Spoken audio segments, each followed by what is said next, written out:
Well, the Saints wrap up day 3 of training camp in Irvine, California, with both sides of the ball looking good and making plays. Garland Gillen, Sean Fazan, and Juan Kincaid join us live in California with more on what Coach Dennis Allen had to say. Hey, guys.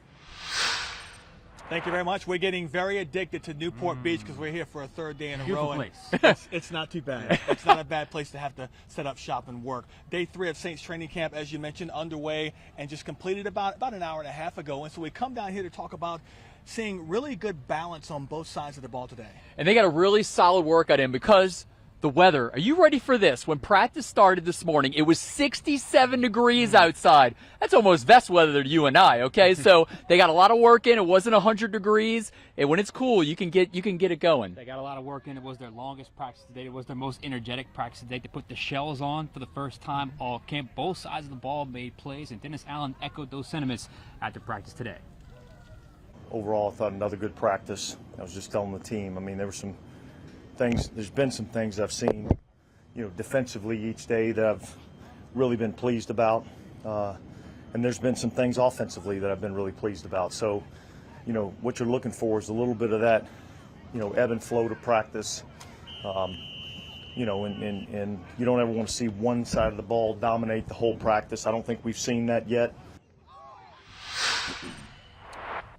That's exactly what happened today. The offense and the defense made plays. They had a 7-on-7 session, 3 team periods, so easily their longest practice, and in my opinion, their best practice today. No doubt about that. There was a lot to see at today's practice as well. And a couple of notes to bring you.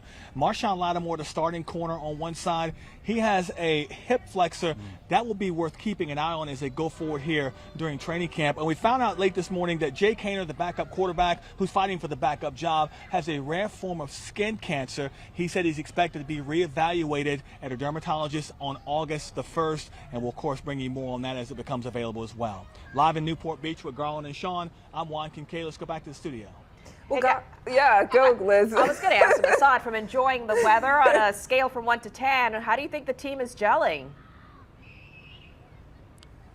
Wait, do you want a scale of 1 to 10 on the weather? Both. Or how the team is gelling? Both.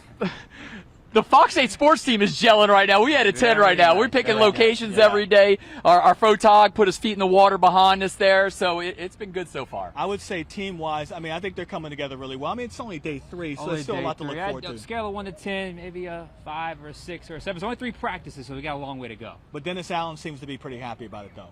Well, as long as our sports team is gelling and they gave each other a 10, I think that's what we're looking at now, because it looks like there's a lot more people out there today than there were the previous days. Yeah. Thanks, guys.